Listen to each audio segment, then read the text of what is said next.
Welcome back, my dear students.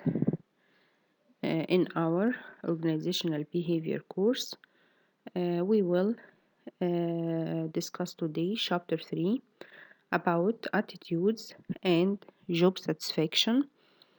After studying this chapter, you should be able to construct the three components of an attitude, summarize the relationship between attitudes and behavior, compare and contrast the major job attitudes, define the job satisfaction and show how we can measure it, summarize the main causes of job satisfaction, and identify four employee responses to the satisfaction.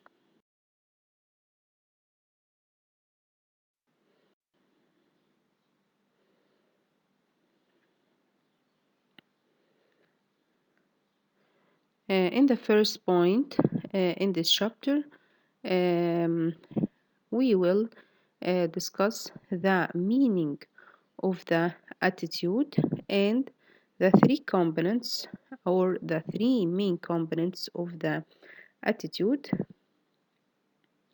The attitude evaluate statements or judgments concerning objects, people, or events, and the attitudes reflect how one feels about something, um, and they reflect how we feel about something. When I say I like my job, I am expressing my attitude about work. Attitude are complex. If you ask people about their attitude toward something, it's a complex component for answering this question. What are the main components of attitudes? Typically, researchers have assumed that attitudes have three components: the cognition, affect, and behavioral component. The cognitive component is the opinion or belief segment of an attitude, and the affective component is the emotional or feeling segment of an attitude, and the behavioral component, an intention to behave in a certain way toward someone or something.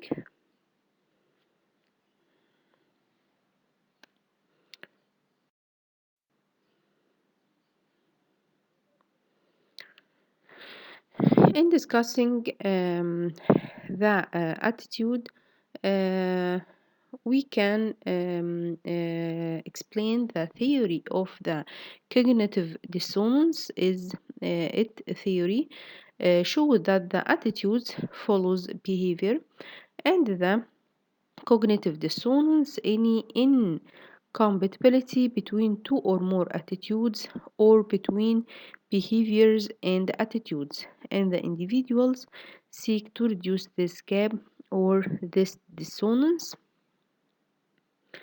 Uh, and in this point, uh, measuring the APC relationship and asking some question like, does behavior always follow from attitude? Early researchers on attitudes assumed they were closely related to behavior. That is, the attitudes people hold determine what they do.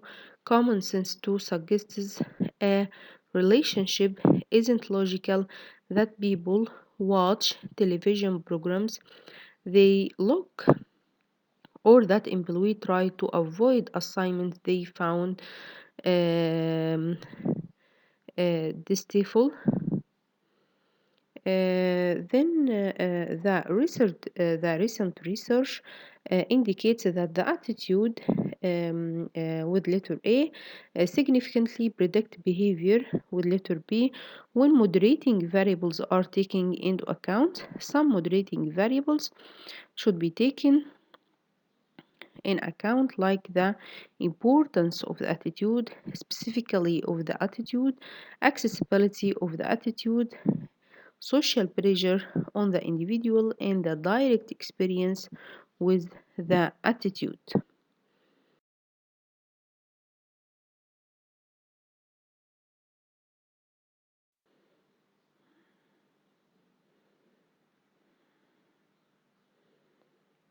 And here there are some predicting behaviors from attitude, like the specific attitudes predict specific behavior.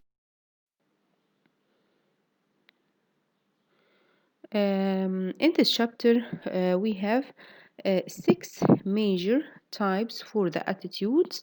It's the major types that can discuss with the attitudes. We each have thousands of the attitudes, but OP focus on attention on a very limited number of work-related attitudes. These tab positive or negative evaluation that employees hold about aspects of their work environment. Most of the research in OP has looked at 3 attitudes, like the job satisfaction, job involvement, and the organizational commitment. A few other important attitudes are perceived organizational support and employee engagement. We will also briefly discuss these concepts. In the first, we have the job satisfaction. The job satisfaction, when people speak of employee attitudes, they usually mean the job satisfaction, and the job satisfaction is a positive feeling about the job resulting from an evaluation of its characteristics. Then we have the job involvement. It related to the job satisfaction, and the job involvement is the degree of the psychological identification with the job where perceived performance is important to self-worth, and the psychological empowerment. The psychological empowerment employees believe in the degree to which influence over the job competence, job meaningful, and the autonomy. And the employees believe in the degree to which they influence the work environment, um, their competence, and their perceived autonomy. One study, for example, one study of nursing managers in Singapore found that good leaders empower their employee with involving them in decisions, making them feel their work is important, and giving them the discretion to do their own things. It's an example for the psychological empowerment.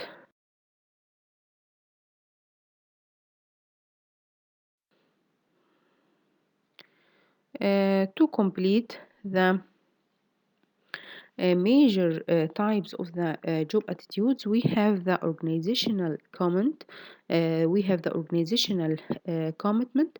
The organizational commitment shows an employee identifies with a particular organization and its goals and wishes to remain a member.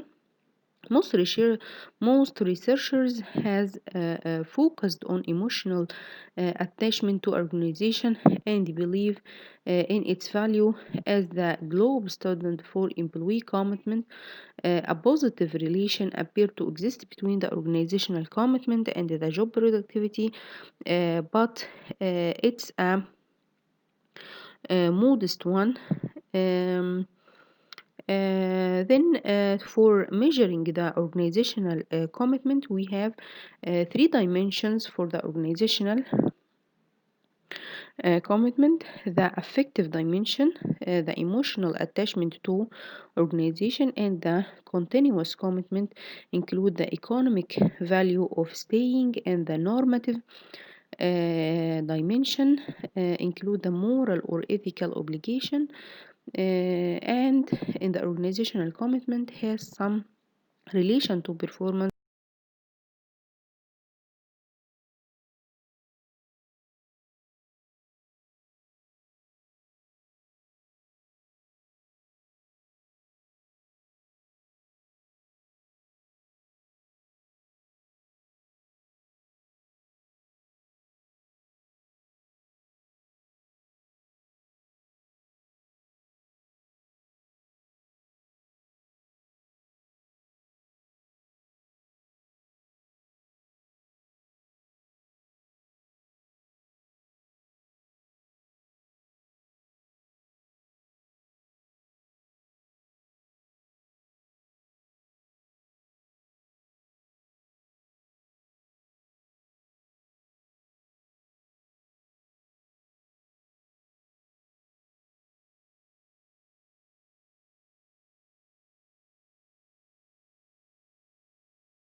There are a strong relation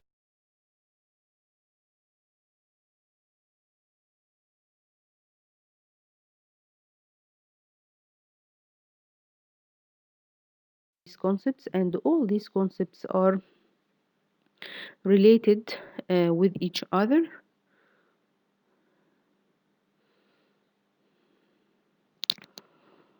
Um, this slide shows how to measure the job satisfaction, or showing the measuring of the job satisfaction. As we said before, the job satisfaction is a positive feeling about the job resulting from an evaluation of its characteristics. We can measure the job satisfaction.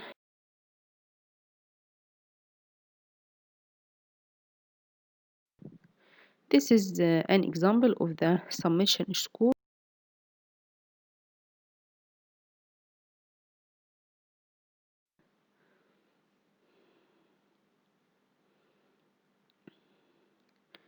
In our reference, the author shows two main causes of job satisfaction.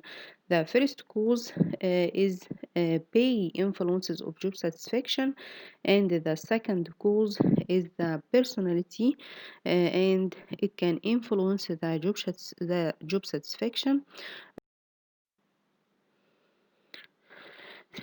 Then there are some responses for the dissatisfaction, or how employees respond to the dissatisfaction. It can respond to the job that is dissatisfied by maybe exit or neglect, maybe by voice or loyalty.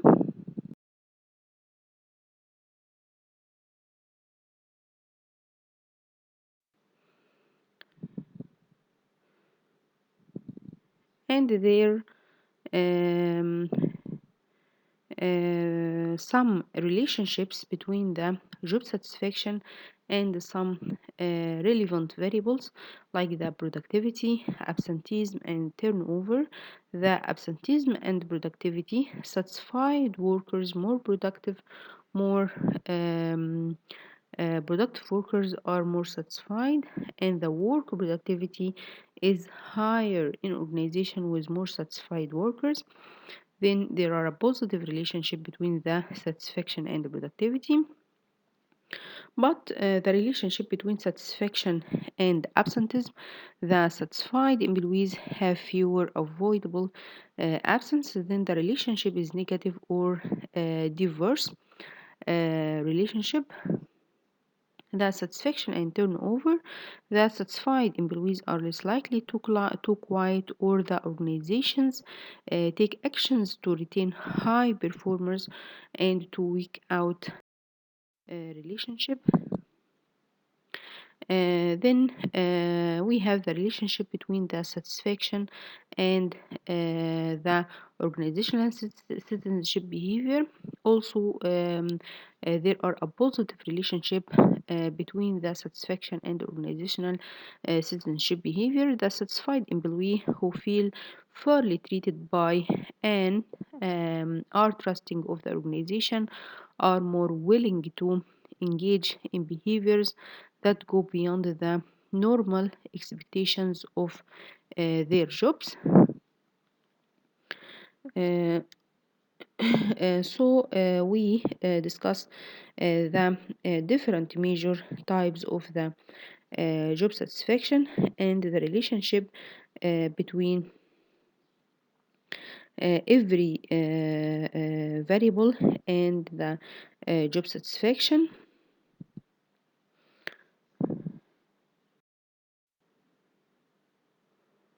And here the satisfaction and the customer satisfaction: the satisfied workers provide better customer satisfaction, and the satisfied employees increase the customer satisfaction, but the dissatisfied customers increase the employee job dissatisfaction.